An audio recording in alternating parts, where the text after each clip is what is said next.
Welcome and thank you for joining us on another edition of the WestJet Boarding Sessions. Today, I am honored to have with me a true Canadian icon, living legend, singer, songwriter, the one and only, Mr. Burton Cummings. Nice to see you again. How are you? Again. Excellent. How are you doing? Good, good. Excellent. Thank you so much. Little cold out west in Canada these days, but I'm doing fine. For a guy my age, I feel pretty good. With a career that has spanned over 5 decades and still going. And still going. I mean, still busy, yeah. Yeah, you're still, I mean, you're going out on tour this summer. We've got a lot of ground to cover. But before we get into Burton Cummings, the rock star, the Guess Who, I always like to start these interviews by going back in time. Way back. Sure. To the very beginning, little Burton Cummings growing up in Winnipeg. Tell me, what kind of kid were you? Were you precocious? Were you shy? Were you a troublemaker? Listen to how cute he makes that sound. Little Burton Cummings growing up in Winnipeg. I came from a kind of a broken home. My dad was a terrible drunk. I was raised by my mother and my grandmother. And my mother, bless her heart, she saved up enough money for piano lessons. They were 50 cents a piano lesson at that time. And she always had the radio on, and my mom played a bit of piano and sang a bit. She really was a huge instrument in developing me into being a professional entertainer. A lot of it was due to my mom. There was a lot of love and a lot of music and a nice warm house, and you know that I can't say I had a bad childhood at all. Even though I didn't have a dad, it was pretty good. Right. You know. I think for every great artist, there comes a moment in time where they figure out that the gift that they've been given is more than just a hobby, that it's something that they love to do, that they don't want to do. There's nothing else in the world that they would want to do. Do you remember that moment in time where you figured out, like, maybe it was after writing a song, maybe it was after a show, that you were like, I want to do this for the rest of my life. That's it. I don't know if there was a particular moment, but I weaseled my way into a guitar band when I was about 13. There were 3 or 4 of my buddies at St. John's High School. They had a band, but they just had 3 guitars and a drummer. There was no singing. And I was so jealous I could have died, you know. And here was my best friend, Ed Smith, and he was in a band. And we were 13, 14, pretty young, in the north end of Winnipeg at St. John's High. So I started hanging around the practices with these guys. And they would be doing instrumentals, and between instrumentals, I'd say, you guys ever think of getting a singer? You guys could sure use a singer, you know. And one day, I took a Buddy Holly album and a Ritchie Valens album to that practice. And I had learned the chords on piano at home, but there was no piano there. But I taught these guys the chords. We had learned about 6 or 7 songs, and they were kind of standoffish at first, but by the end of the day, they were loving the fact that there was a singer, and everything had changed within a 3 or 4 hour period. Everything had changed drastically. So if there was one particular day that was a real revolution for me, it was probably that day. Wow. Is there a particular Canadian artist or band or when you were coming up that influenced your writing style? Oh, God, yeah. I'll never, ever forget. We were in Montreal doing some kind of promotion for one of the many singles that failed in the early days. And somebody from the record company took us to see Gordon Lightfoot. Now, this was a small club. This would have been about 1967. This was a small club in Montreal. Couldn't have been more than 50 or 60 of us in the audience. Okay. And out came Lightfoot with John Stockfish and Red Shea, the trio, and he did a whole 65 or 70 minutes of his own original songs. And Randy Bachman and I were sitting next to each other like this. And we kept going, someday, man, someday we'll do that, someday. But I'll never forget that. I've told that story to Gordon many, many times. He made us more conscious of how special it is to write your own songs. And that was at a very early age. I wasn't even 21 yet, I don't think. But I'll never forget that night, how impressed Randy and I were. And that was a big turning point for sure for us. So I want to actually switch gears now to the Guess Who. Some people don't realize that the Guess Who was actually a band before you actually ended up joining them. Yeah. Can you tell us the story of exactly how that connection happened? They had a big hit record called Shakin' All Over, which was charted in the States. Pretty big record. And they were actually called Al and the Silvertones, and then they changed that to Chad Allen and the Reflections. And then when Shakin' All Over came out, this was British invasion time. Beatles and Kinks and Zombies and Stones and all of that. And Scepter Records had an idea. If they didn't know who it was, they might think it was a British band. So they released the record, Shakin' All Over, and it just said Guess Who on it with a question mark. And it was such a hit record, the guys changed their name to the Guess Who. Stupidest name for a band that I have ever heard in my life. I always hated the name, and there already was the Who. So now you got the Who and the Wonder Who and the Guess Who. And I always hated the name, the Guess Who. I thought it was a dumb name, but they established that way before I was there. Chad Allen, their lead singer, he had decided he wanted to go back to school. He was going to go back to university. So they came and recruited me, and I was there with Chad for a while. He taught me a lot. He played guitar, he played piano, he played harmonica. He was a hero to me. He could do all these different things. Right. And I was always very enamored by that. But no, once he was gone, I inherited the lead singer's spot, and then it all changed for me. I had to work a lot harder, and then Randy and I started writing songs. Yes, talk about writing songs. These Eyes.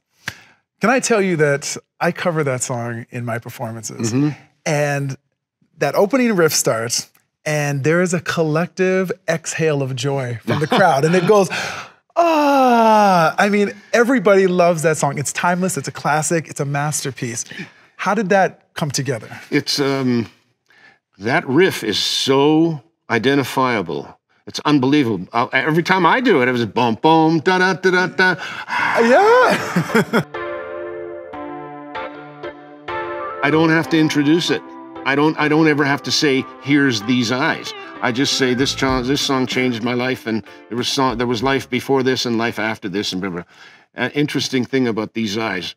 Randy Bachman is a guitar player, but he wrote that piano riff. Did he write it on piano? Yeah, and he showed me that riff, and it's a D to a D minor seventh, which is pretty good for a guitar player. And he said, "Now look, I want to start it like this: These arms." And he wanted to call it These Arms, and I said, I don't know. I think These Eyes would be better. These eyes cry every night for you. Once we had settled for that riff, and the fact that it was going to be These Eyes, I think I wrote, I came up with that whole thing in the middle. These but they're never going to see another one like I had with you, and would modulate up one key. And I came up with all of that and most of the lyrics, but Randy had the chords, and he had that riff. Without that riff, we wouldn't have written the song. So I give Randy full credit for that. It's that riff laid down the foundation for the song. Unbelievable how that one song changed my life. Totally. Well, this is what I'm saying. It's 1968, and that song gets released, and all of a sudden, it becomes a hit. Yeah. And you are basically just coming out of your teenage years. You're 19 or 20. Yeah. I mean, how does that feel? Was it overwhelming? Was it exciting? Was it a little, I mean, you never experienced that kind of success before. I don't think the band had ever experienced that kind of success. No, not that kind. Shakin' All Over was a mid-chart hit, but These Eyes was a monster. Yep. And it got played and played and played, and I'll tell you a great story. We were on our way to New York. These Eyes had broken big in the States. We're on our way to New York City to record our second album for RCA, an album called Canned Wheat. We're driving in, and I'm in the same limo with Randy, and Gary and Jimmy are in a different limo. We're going across the Triborough Bridge that you see in all these cop shows, one of the most identifiable scenes in the world, the Empire State Building. The song plays, we're looking at each other like... And the guy at the end of the song, he says, "They," big New York booming disc jockey voice, "Hey, there's that great new record from Canada, These Eyes by the Guess Who."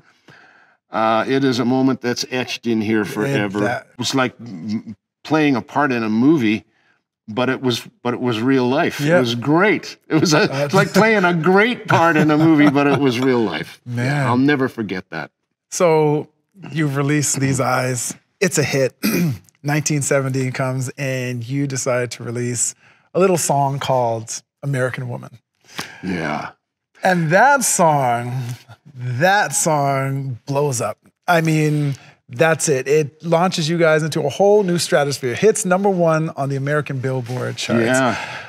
And stayed there for 3 weeks, actually, which we couldn't believe. For 3 weeks, I was walking around with a copy of Billboard under my arm. You know, hey, have you seen this? Amazing. I remember the day we were in Milwaukee, Wisconsin, and Randy was on the phone to New York, and New York told him we had reached #1 in Billboard. The 4 of us in Randy's room, we hugged in a circle with our arms around each other's shoulders and jumped up and down on the bed like little kids until the spring broke and the bed was trashed. And we were just like little kids. We actually couldn't believe it. It went to #1 in Billboard. No one from Canada had ever pulled that off before. We're going to switch gears here a tiny bit. We're in beautiful May Wilson Theater in the Moose Jaw Cultural Center in Moose Jaw, Saskatchewan. Beautiful city. Warm people, just absolutely welcoming. Very cold today, though. Yeah, very cold. Very cold today. Now, you've spent a lot of time in LA. You're spending a little bit of time here in Moose Jaw as well. And I'm just curious, what brings you here? I like the fact that it's small. I like Saskatchewan and Manitoba very, very much. The prairies are part of my soul. And I know it's cold, and the funny thing is, I mean, and nobody likes 40 below. They can't say they're in love with 40 below, but it's the distinct seasons. When you're born and raised with that, you miss that. When I was in LA at Christmas, those first few years at Christmas, and I saw Christmas tree lights on palm trees, it didn't seem quite right to me. I like the seasons in the prairies. I like the distinct summer, winter, spring, fall. I love when the big melt comes in the spring, and I think it's bred into you when you're born and raised in the prairies, and that never leaves you. It's never left me. Gotcha. That makes perfect sense. Yeah. Now, you did 2 shows back to back here in December, correct? It's beautiful here. It's an old theater. It's about 100 years old, but I did two nights, one-man show, just alone at the piano. It was perfect for that. This is a beautiful, and the sound is great. It's like I invited the crowd into my living room for a couple hours. I've spoken to people, and they have said that is exactly what they felt like. They felt like they were in your living room or their living room, and you were just playing. And it was the most beautiful night that they had ever experienced. It's kind of cool because they hear the songs the way they were sounding when they were being written at home. And I explained that to them. I said, you're going to hear a lot of songs tonight that you may have heard on the radio, but this is the way they sounded at home when they were being written before they became full-blown records. Right. And people kind of like that. It's like a peek inside of how the songs came to be. Yes. WestJet advocates a message, and it says, love where you're going. What does that mean to you? I'm still going, you know. When I was a kid in that first band in the Devrons, the dream was to enter that world that the Beatles lived in. The Beatles were like gods to us, really and truly, and the Beatles had changed everything. They changed the perspective of being in a band. We looked to that for strength, for inspiration, and we didn't know exactly where we would end up, but we sure knew where we wanted to go. Right. And I think, you know, when you talk about destination and journey to the destination, the Beatles summed it up for us as far as a destination that would be wonderful.